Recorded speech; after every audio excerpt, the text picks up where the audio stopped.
Magic the Gathering players and collectors. It's your girl Ivy. I'm coming at you with some cards I've been picking up over the last few months. Just different things from TCG Player, my local game store, just different things I've been trying to catch up on. So, why don't we jump into some of these things and I'll explain to you why I kind of picked them up. So, all right, first thing what we're going to do is take a look at these two. I've got a, looks like Lawan, I think that's how you say that. Lawan Cephalid Empress. When Lawan Cephalid Empress comes into play, you return all blue creatures to your opponent's control. Your opponent's control to their owner's hands. Your opponents can't play blue creature spells. So I really liked getting this because in the meta there was a lot of people that were playing Urza. Urza, Lord High Artificer. And a lot of people want to play blue all the time, so I thought this would be a good creature to have in my deck if I was running Urza to stop other Urza decks or some other shenanigans going on that way. So it was an interesting little card. The fact that your opponents can't play blue creature spells I thought was really super useful against those kind of decks. So I figured I'd pick up a couple of these for some decks. Next we got is this one. I try to now and then pick up some of these foil cards. There's nothing particularly special about this one, although, if you do have 5 or less life, you gain 3 life and draw a card. It's kind of an interesting way to card draw. If you're playing a deck that, makes you lose a lot of life and you get down under 5 life, you can, use it for card draw. I just like the artwork on it. I like to get some cards like angels or certain really pretty art. And this is a foil, so I just wanted to pick up one just to have it before they get too pricey. A lot of these kind of foils sometimes can get kind of pricey if you have them. Next we got is just an old one. This was probably picked up out of like a bulk area.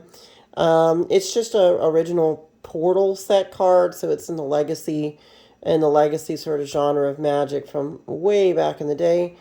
And I guess if you wanted to use them, it says on your return, before you attack, you may tap King's Assassin to destroy any one tapped creature.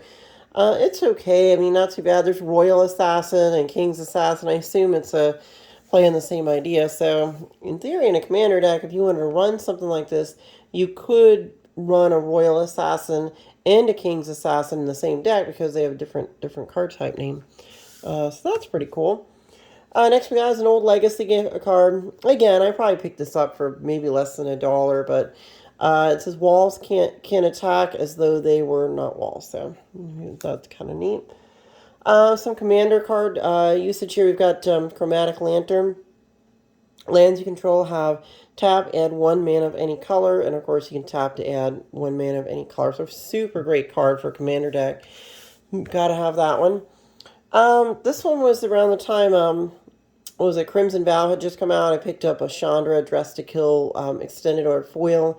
I just wanted to have the card, just kind of collect it. I might go ahead and put her in a deck.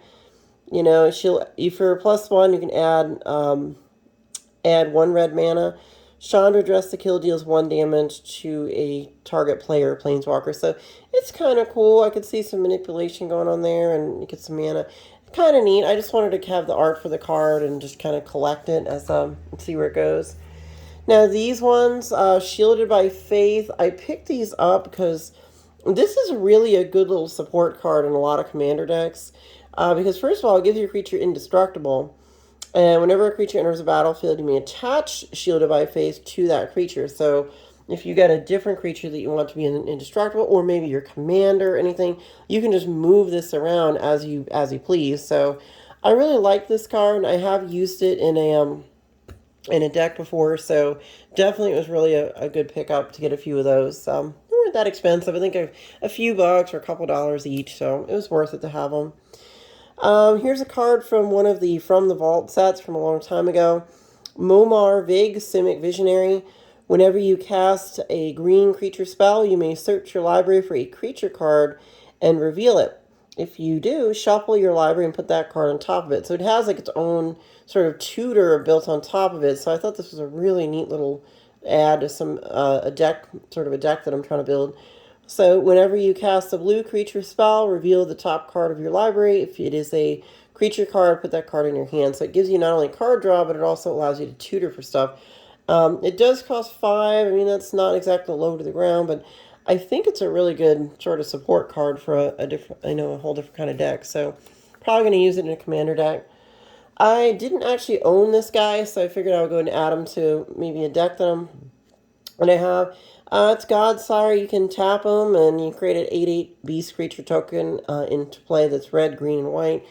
I might put this maybe in like an Omnath deck, which you'll see here next is what I'm going to show you. So he looks pretty cool. I'm going to probably put him in a Zed deck. So here's Omnath, Locus of Creation. I didn't have this card, and as you can see, these two kind of go together. Obviously similar mana, so I was thinking, maybe I could put them in a deck. I get some landfall going on, or a lot of mana ramp in this kind of deck. When he enters the battlefield, you get automatically a card draw. Whenever a land enters the battlefield under control, you gain 4 life. If this is the first time this ability has resolved. If you do it a second time, you add, obviously, red, green, white, blue mana. And if the third time, Omnath deals 4 damage to each opponent, each planeswalker you don't control. So obviously you're going to want to run a lot of fetch lands with something like this, or maybe a lot of ramp cards and cultivates and all kinds of stuff. So I thought this was a really, really pretty cool, good commander to try to build around. Just another exotic orchard for building commander decks. Blightstep Pathway, I can't say enough about. Hey, it's Grumpy Cat. Look at that. It's Grumpy Cat. I can't say enough about the pathways. I think these kind of cards are going to become, very valuable in the future because of, the versatility of being able to choose either one.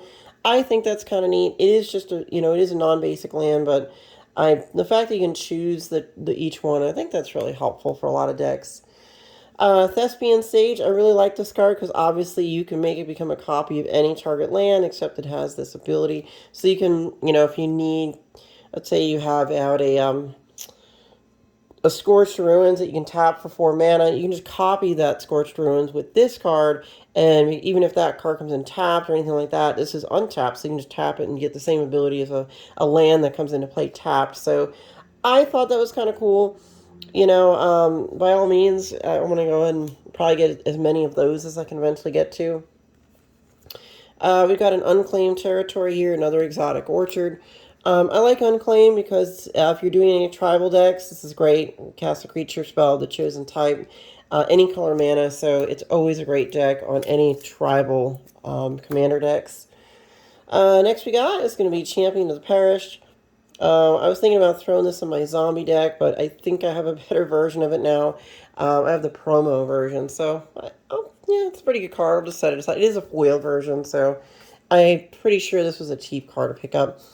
Urabrask, the hidden. Creatures you control have haste. Creatures your opponents control enter the battlefield tapped. So 5 mana for red. A little bit high CMC. It's only a 4/4, but these abilities are just kind of brutal, It really puts the lockdown on some of your opponents. So I thought that'd be good for a commander deck. I didn't own one, so it's a good card to have. These dual lands, these commander dual lands, are absolutely a must-have. Every time I can pick them up, I try to get a couple of them. I did get a better deal on some of these. I think I'm going to throw this in my Merfolk deck. Blue creatures you control are unblockable, so that will make all my Merfolks unblockable. Thought that was great. We got a Teferi, who slows the sunset. I guess he's okay. I mean, choose up to 1 target artifact, up to 1 target creature, and up to 1 target land. You can tap the chosen permanents, and you tap the chosen permanents you don't control and gain 2 life. So, I thought it was kind of cool. You can choose stuff and tap or untap things. I think that's kind of neat. Next we got is going to be Training Center. Again, it's another commander dual land. Gotta love it. I'm going to keep getting as many of these as I can because I have a feeling as time goes by, I mean, they'll probably reprint them, but at this point, I do believe this is going to be an extremely valuable card. All of them, I think, are just as the supply eventually dwindles because everybody's going to want that in a commander deck, so, definitely a thing. Double Major. I like this card because you can copy target creature spell you control, except it isn't legendary if the spell is legendary. So it kind of gets around the legend rule. You could, double your commander, which is kind of cool, actually. I looked at that and I'm like, it's not legendary, you can just copy it. I thought that was kind of neat. Again, another commander land, Vault of Champions, that good foil for that. Another commander land, spectator seating. Again, this is going to be for all deck construction. This is one of the newer ones, Takanuma Abandoned Mire. It's got the channel ability, of course, to discard it. You can mill 3 cards and return a creature or planeswalker card from your graveyard to your hand. And of course, it costs 1 less to activate for each legendary creature you control. So, really good in a dredge deck. I might go ahead and just throw that into my zombies just to have it in there so I can use it for zombie resurrection. I like this guy. Reasoning is he goes great in a colorless deck. Whenever an opponent casts an instant or sorcery spell, they may pay 2. If they don't, you may copy that spell, and you may choose new targets for the copy. So any kind of colorless, like Eldrazi deck or something, I'm going to need to run this guy because I don't have a lot of countering and different things to affect other players in just a plain, completely colorless deck. So I think this guy he shines in decks where you just have straight colorless. You can put him in other decks, but I think a colorless deck is really where I wanted to stick him because he definitely does some work there. It looks like I just picked this one up for real cheap. Whenever a creature an opponent control dies, they may pay 1. If you do, create a 1/1 white spirit creature token with flying. Again, it's going to be a good card for like a spirit travel deck. We've got a Ugin here. Colorless spells you cast cost 2 less to cast. So, good example here would be like, of course, this is a colorless spell. It's 5 cost to cast. Once you get Ugin out, all your colors are 2 less. So, of course, this will just be 3 to cast. So, great card to have, especially if you're running any kind of, like Voltron builds or anything that's going to use a lot of artifacts. You can exile top card of your library face down and look at it, create a 2/2 colorless spirit creature token. When that token leaves the battlefield, you put the exile card into your hand. And of course, destroy target permanent that is 1 or more colors on the planeswalker. So I thought that was really cool. I think I'm going to throw them in my Urza deck, my Urza Lord High Artificer, so I can get this, and I can also get and deal with blowing stuff up. I think it's kind of cool. I think it's a great card. Moving onward, next thing we got is a Sphere of Safety. Great card in any heavy enchantment builds, but it's typically a good card in Commander. If you do run at least like 5, 6, 7, 8, 9, 10 enchantments in a deck, then it's good to have this hanging around because, it makes you a very difficult target to hit if people have to pay mana to attack you for each creature. So definitely a great card for a heavy enchantment build. Clever Impersonator. It enters the battlefield as a copy of any non-land permanent on the battlefield. Again, I kind of wanted to just maybe throw this in my Sakashima and, of course, Quark deck, the Quarkashima deck. So maybe that'll work good there. We'll see. We've got a Thespian Stage again, same idea as the other one. This Veto, I'm going to go ahead and try to put him in my my Edgar Markov deck since I didn't have a Veto in there. Sithis, I might try to either build around this commander or because it's only a 2 cost, or I might just throw this card in another deck or something. Whenever you cast an enchantment spell, you gain 1 life and draw a card.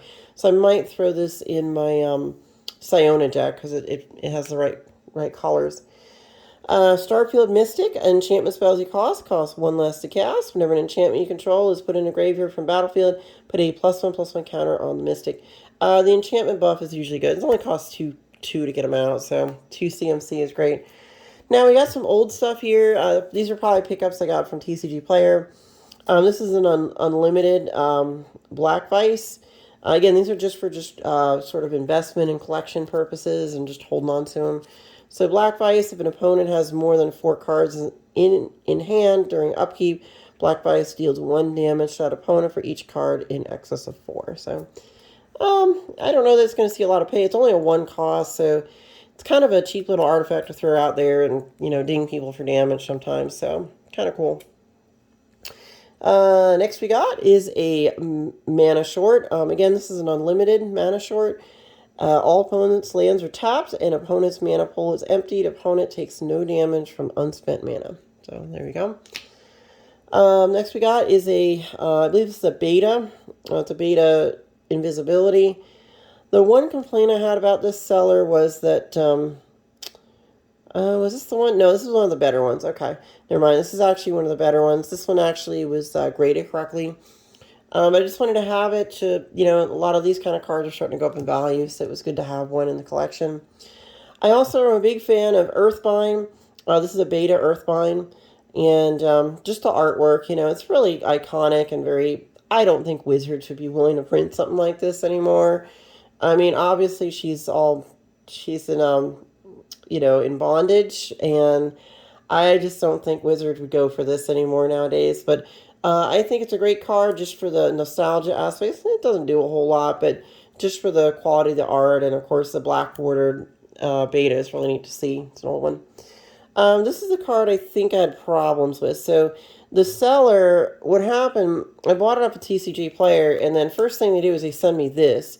I bought this, okay, but then they sent me this, which is a unlimited invincibility. So I was like, okay, well, whatever. It's not exactly in perfect shape, but it's not bad, I guess. But I was like, well, that's not what I bought. This is a fraction of the cost of this one. Now, this was supposed to be in, I think, near mint or lightly played. I think this might have been near mint. Guys, does that look near mint to you? Yeah, I don't think so either. It's definitely not near mint. So, I don't know what happened with the seller. I did have to leave them some bad feedback because they didn't seem to want to resolve my issue. So, unfortunately, sometimes when you buy off a TCG player, you don't always get what you want. Unfortunately, this was a bad case for somebody on TCG player just didn't, I don't know, just dropped the ball kind of. So, I guess the silver lining is I did get a unlimited one, but I don't know. I really wanted to collect these just for maybe investment purposes to have them. Unbreakable formation, creatures you control gain indestructible to the end of turn.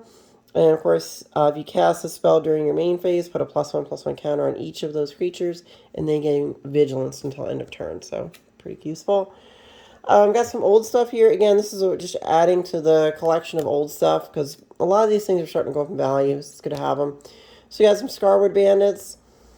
I mean, nothing too crazy. I mean, you can take control of target artifact. But the other person can counter it by paying 2. So I suppose if you wanted to run this, you would have to wait for somebody to be tapped out of mana, and then you just steal their artifact. But, I don't know. I'm going to say with, I don't know, guys. I'm going to go ahead and say that's probably not going to get a lot of play, but it is an old card, so just adding it to the collection. Got another old dark card, Lurker. We're just going to keep it. It's nothing too crazy, but it's a good card to have for the collection. So, again, more old stuff. Just an old, another dark card, Flood. We've got Apprentice Wizard. I suppose you can pay the 1 and tap him to get 3 to your mana pool. So, he is kind of like almost like a mana dork in a way. But you got to pay a blue and tap to get the 3 colorless. I'm thinking about putting him in the Urza deck maybe to see how he plays out in Urza Lord High Artificer, and so I can drop some, mana into some bigger spells. Again, just another old card. This really doesn't have a lot of value, but for now it does. I think in the future these will probably go up. Of course, we got here Grave Robbers. Again, that's a dark card, I believe. Yeah, it's a dark. Just look at the art, though, on these. I mean, it's pretty cool. I mean, it's this line drawn stuff. They just really don't do stuff quite like that anymore. It's just similar. They have stuff that's sort of like it, but this is iconic from, back when, Magic was really gritty, and just people, when you're playing this game, it was like you were considered kind of edgy if you played some of this game, because had pentagrams and guys coming out of the ground and all kinds of crazy stuff in it, and blood, and all kinds of interesting things. Again, another Apprentice Wizard, just collecting these to have them so that if the price spikes for something, maybe I'll make a few dollars. We got Wall of Shadows. Again, just another old card. Just want to pick up some cheap little commons and uncommons. A Wormwood Tree Folk. Again, another dark card. Just trying to get this to, add it to the collection, that kind of thing. Let's see, some more Wall of Shadows. I just wanted to pick up some of those while they were cheap. We got another Lurker here. We got that. I have been picking up, these are on the reserve list. They're still really cheap to get Eternal Flames. When I can, I try to pick them up. get a few here, there, and wherever, because it is a reserve list card. So sooner or later, someone's going to buy this out. Once somebody does a 20, 30, 40 card buyout, they won't be $7 anymore. This card's going to go up to like 20 or 30 as soon as someone sees that this thing's on the buy list and they've got an extra $400 they want to sink in it. Like, I don't know, some whale kind of like Rudy will just grab them all and just jack up the market. So better get them now while they're cheap, and then that way if they go up, I'll have something of value. Next we got is Squandered Resources. I don't know if I'm going to play this land, or this card, excuse me, but it's only 2 mana to get it out. It's a reserve list card. You can sack a land, add to your mana pool 1 mana of any type. The sacrifice land could produce. You can play this ability as a mana source. I don't know. I don't know if I'd play that, but you know what? It is a reserve list card, so we'll just keep it and hold on to it. Balduvian Trading Force. Again, this is another Alliance's reserve list card. Nothing too crazy here. Obviously, you have to sacrifice an untapped mountain. When you play this, though, you can tap it for 1 and a mountain. So it's actually kind of a ramp. People don't realize how much of a ramp this can be over time. Yeah, it costs you something the first turn, but it pays dividends every other turn after it's been cast. Doesn't do as much good late game, but it could be a good card like middle game, maybe turn 5, 6, something like that. And then, of course, you can pay the 1 to tap it and deal a damage to an attacking creature. It's a weird, interesting card with a lot of abilities on it, on a land. Again, it's reserve list, so once these go away, they aren't coming back. If it's cheap now, you better get it before, somebody buys that out and gets a whole bunch of them. Political Trickery. I believe this is probably a reserve list card. It's my guess. Choose target land you control and target land an opponent controls. Exchange control of those lands. Great card to play in a mono blue deck. I think I'm going to throw it in either my Merfolk or maybe Urza, just to grab somebody's really good land from them. Just to have it and sort of switch it out. So it might be kind of good. I can maybe do some shenanigans with that card. Temporal Art Aperture. Nothing too great here. It costs 2 to get it out, but then the activated ability is kind of high. I mean, 5 mana, and you shuffle your library and reveal the top card. Until end of turn, as long as that card remains on top of your library, you may play the card as though it were in your hand without paying its mana cost. There's a lot better cards than this nowadays, but I just think, I don't know if this was on the reserve list or not, but it is old, and I just wanted to grab it up so before it gets too expensive. Now this card, I keep buying these. This is my targeted card that I try to get as many as I can of, because number one, it's a land. You can get 4 colorless mana from a land. So yeah, you gotta toss 2 lands, but you get 4. So again, the ramp's potential is massive on something like this, especially in a colorless deck or anything where you want to get some big things out very quickly. Yeah, this is a really good card that I think has gone under the radar for a long time. I think the market's getting it wrong on this one. That's why I just keep buying them. They're usually, when they're sub $30, I try to pick 1 or 2 up now and then. So yeah, I've definitely been picking up Scorped Ruins here. I probably own about 10 or 15 copies of this, because I was buying it back when they were cheap, like $7 or $8, and now they're not that. A lot more than that. I did go ahead and pick up a foil etched. This was only like $4 or $5. Nothing too great about this card, but I just wanted to collect it because it was foil etched and just have it as part of the collection. Whenever Resona Asari Commander deals combat damage to a player, if it doesn't have an indestructible counter on it, put an indestructible counter on it, which is this card, I assume. Whenever combat damage is dealt to you, remove an indestructible counter from Resona. So, I don't know that this is the greatest card in the world, but I just wanted to have I like the art. I like the fact that it was foil etched. So that was definitely an ad. We got another Pathway. Again, I'm never going to not buy Pathways from the local game store when I can get them. Worms of the Earth. I think this is probably a reserve list card. Again, I wanted to pick up some dark cards before they got too expensive, because eventually, if this is like $50, I'm not going to buy it. It's too much. I'm just going to hold on to the ones I have. Breast Sealer's Crypt. Again, another reserve list card. Whenever any player draws a card, he or she reveals that card. If the card is a creature card, that player pays 3 life or discards the card. I suppose if I was just going heavy spells in blue and black, wasn't playing many creatures, it's a good way to kind of whittle people down, I suppose. Kind of mess with them, slow them down. Dark Pact, I believe this is a, I'm pretty sure this is going to be a unlimited version. I'm just trying to get, this is a reserve list card, by the way, guys, if you didn't know. Oh, this might actually just be a revised edition. I think it might be either revised or unlimited. It's hard to tell. Actually, no, I think it is unlimited. Looking at the text is really light, very light text, and the image is pretty good. So I think this is probably going to be, I think it's unlimited. I'm pretty sure. But yeah, I just wanted to pick it up just to have another one just to add to the collection. Good stuff. Next we got is another Eternal Frame. Again, they were cheap. I want to get some while they're cheap, you know, and just try to invest in them. I got a Worms card again. Griffin Canyon. I believe this is also on the reserve list. I just picked up a couple of those to have them. There was a dip in the price. I figured it was a good time to pick them up while they're cheap. We got another Breath Stealer's Crypt. Again on the reserve list. Just try to hold on to some of these while they're somewhat affordable until they go crazy. Multani Morrow Sorcerer. We got a Miser's Cage, another one, a Pauper's Cage, another Pauper's Cage, a Heat Stroke. Turns out this card was on the reserve list. Never would have thought, but I picked it up in a, you know, an El Cheapo bin or something. It was a pretty good deal. Lure of the Prey. I definitely didn't pay 14 for it. I think the price is a little bit different for it now. Mana Severance. Again, I think this one's on the reserve list, and I believe this might be as well. I'm not sure. I'll have to double check. We've got Wellspring. Again, it's a reserve list card. Just wanted to have it. Hakeem Laurel Weaver. I think he's on the reserve list. I'm pretty sure. Again, these are not valuable cards. They're maybe like $1 or $2, but some of them maybe a couple bucks, $3, whatever. Eventually, they may go up. So, you know, it's worth it to have it. If I pay like $2 for something or $1, I'm not going to complain if it's not too expensive. We'll see what happens to it. I think this one's also on the reserve list. It's an Alliance's artifact.